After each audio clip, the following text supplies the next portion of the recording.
Hello. Today we're going to learn how to use a double-ended hook. Those who have been following the channel for a while have seen me use it to make a hat. That yarn was a bit too thick for this hook, so we're going to use better yarn this time. So I have here a 6mm double-ended hook. It's about 14 inches long, which is why it will not fit in my screen very well. And the yarn I'm using is Caron Simply Soft. It's a thin, well, they call it a worsted, but it's quite thin for a worsted weight yarn.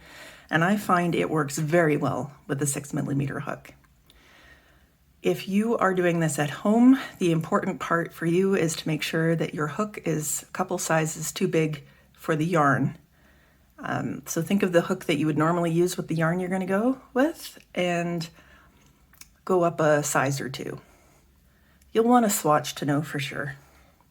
Okay, so when using a double-ended hook, you need two yarns. Usually you use two colors because it looks nice. So we're going to start with a base chain. So how you would start any crochet project, really, most projects anyway. Okay, so I've got my slip knot on there. I'm going to do some chains. I think I'll do 10. So 1, 2, 3, 4, 5, 6, 7, 8, 9, 10.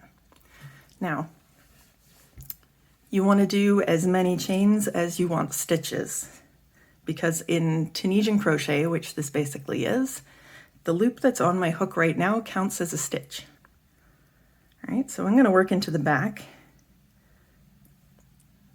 And since this counts as a stitch, I'm going to go to the second back bump. So not that one, I'm going to that one. I'm going to insert my hook and pull a loop up onto the shaft here. I'm going to go into the next back bump, insert, grab the loop, put it up on the hook. I'm going to do this all the way across.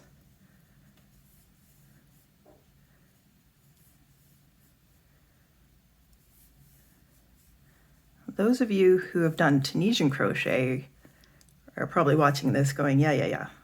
Basics, right? This is how you start every project with Tunisian crochet. My yarn is getting a little splitty. Okay. I think I did this first chain a little too tightly. There we go. So now we should have 10 loops on our hook. 1, 2, 3, 4, 5, 6, 7, 8, 9, 10. Lovely.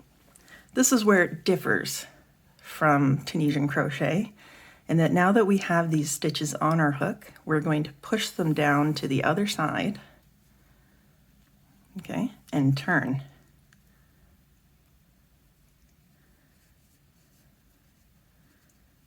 All right, now we're going to bring in our second color.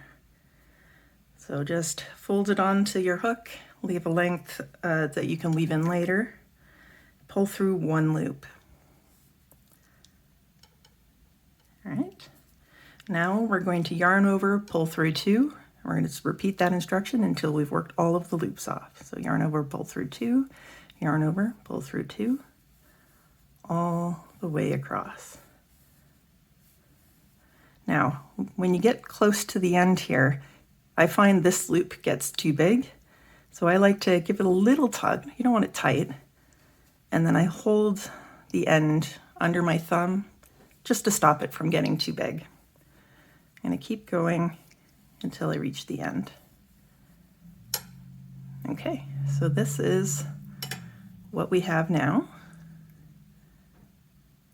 You see these vertical lines in the blue? We're going to work into those for our next pass. So now with my second color of yarn, I'm going to insert from right to left, just like you would with Tunisian crochet. Grab the yarn, pull it up onto the hook, into the next bar, and continue across.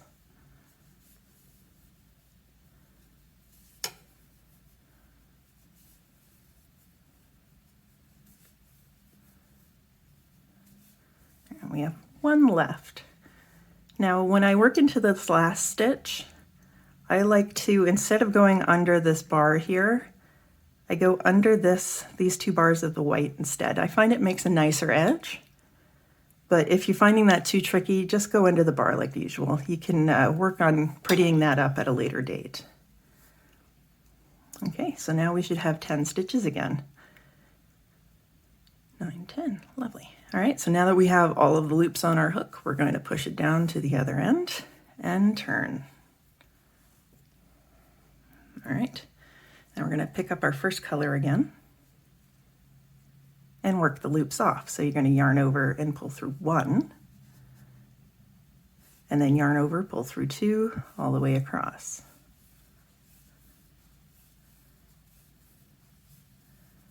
And we're getting close there, so I'm going to grab the working yarn and pull it over and finish off.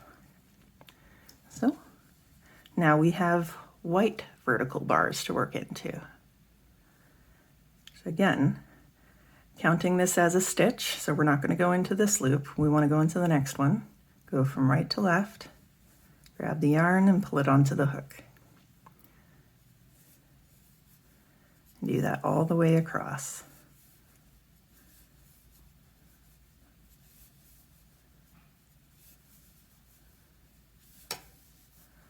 And then again, you can go through this stitch if you want to. I prefer to go under those 2 blue loops.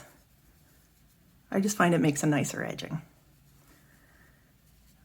So now that our hook is full of stitches, we're going to push them to the other side and we're going to turn. Now a note about turning. I picked the blue yarn to be my first yarn on purpose.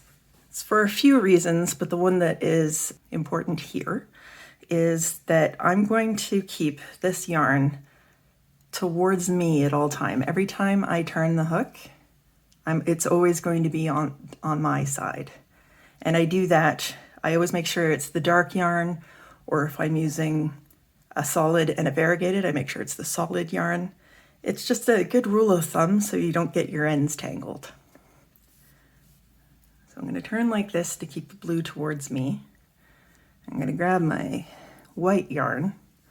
I'm going to pull through, yarn over, pull through 1, and then yarn over, pull through 2, yarn over, pull through 2, yarn over, pull through 2, all the way across. I'm getting close to the end here, so I'm going to hold on to it. And we're done that. Okay. And that's just it. You just keep going back and forth until you have the fabric that you would like.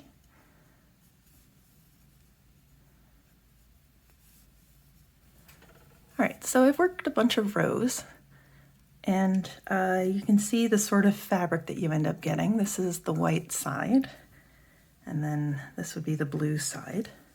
So you get a nice reversible fabric. If you turn it this way, it kinda, sort of, a little bit looks like knitted brioche. You know, it's like a third cousin or something of knitted brioche. And if you do the Mio's hat, it's worked sideways, so it's got this sort of vertical stripe motif going to it.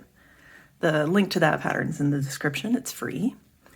Anyway, so I have this little swatch here, and you can sort of see I've done 1, 2, 3, 4, 5 double rows. Now a double row would be working the loops on in A, turn, work the loops off in B, work loops on in B, turn, work the loops off in A. So you start with color A, you do a bunch of things until you're back to having one loop of color A on your hook. That's a double row. And in the patterns that I write anyway, I do group the instructions in groups of 2 rows. Usually you do the full 2 together. I do have a scarf pattern where you do it in wedges, and in between the wedges is just a single row so that you can change directions, but it doesn't matter. It's always written out in the pattern how to do this. So the question is, how do we finish this?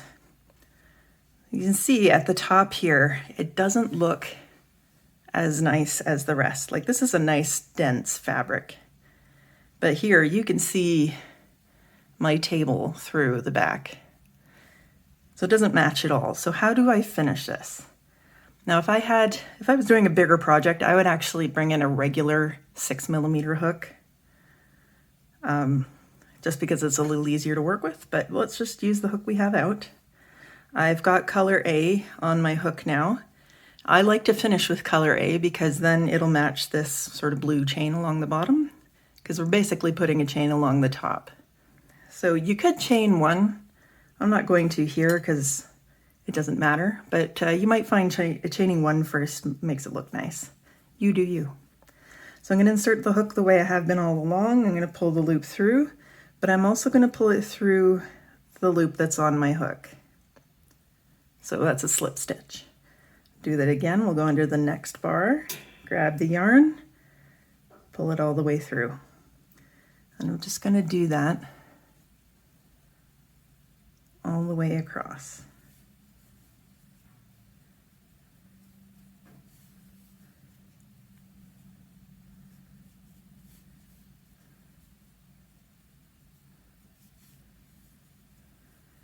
And inserting that last stitch the way I have been all along. You do it the way that you've been doing it all along. And there we go. Let's pull the hook out. So you see, if I'd done a chain one at the beginning first, then I would have 10 stitches, 6, 7, 8. I'd have 9 stitches apparently. It really depends on what you're going to do with this. I'm probably just going to rip this right back out. But at this point, you would grab your scissors. I'm not entirely sure where my crafting ones are. That was poor planning. I'm going to cut my yarn. I'm going to cut the white as well. In my Mio's hat pattern, which again is free, linked below, you would not cut the color B yet because you're going to use that to seam up your hat. But for this swatch, this is what we're going to do. I'm going to pull that loop through. All right, so we're time to weave in the ends. I'm going to start with the white side because that's what's facing us. Now, I'm going to look at the fabric here. Underneath this first bump of white, you can see there's these 2 bars underneath, and they go across. It's one of each color going across. That's what I'm going to weave under. So let's load up our needle here. And start on this first one. I'm going to go under there.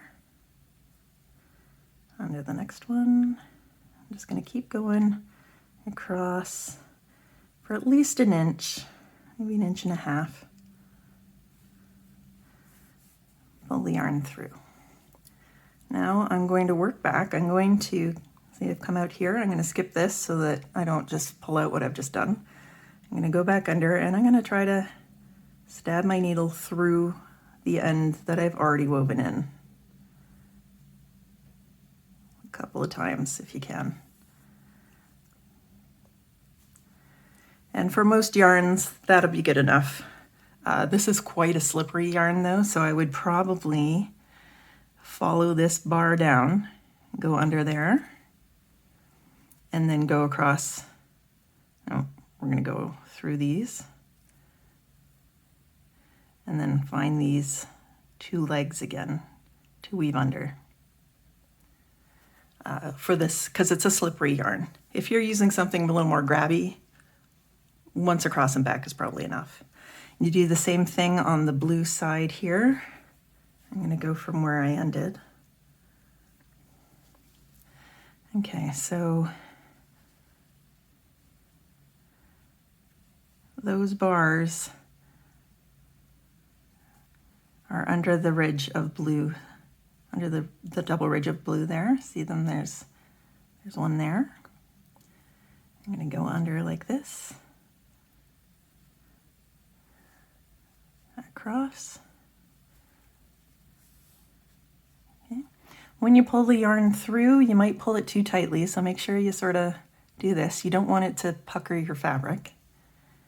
We're going to skip this last loop there so that we don't just undo everything. And we're going to go back, and anytime we can, we're going to go through the yarn we've already woven in. This is a very secure way to weave in your ends.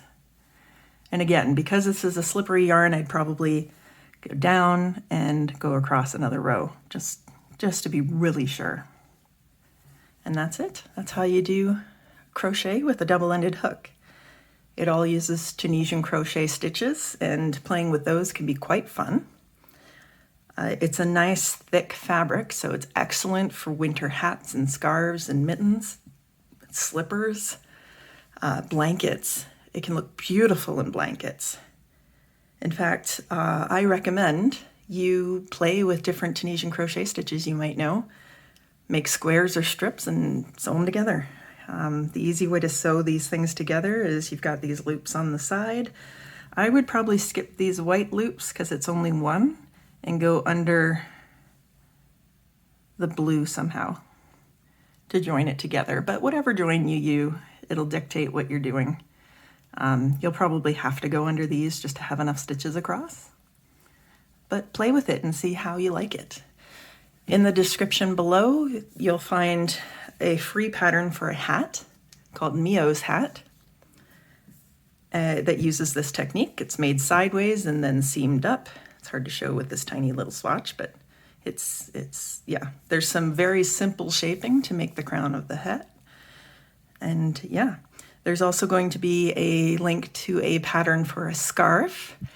This one is a paid pattern, but check it out anyway. It uses the same technique. It'll match your hat very nicely. And it's made in wedges that go back and forth. So get the links for those in the description below, as well as a link on Ravelry, so you'll need an account, to a picture tutorial for this same technique, just in case the video is not working for you. Thanks for watching.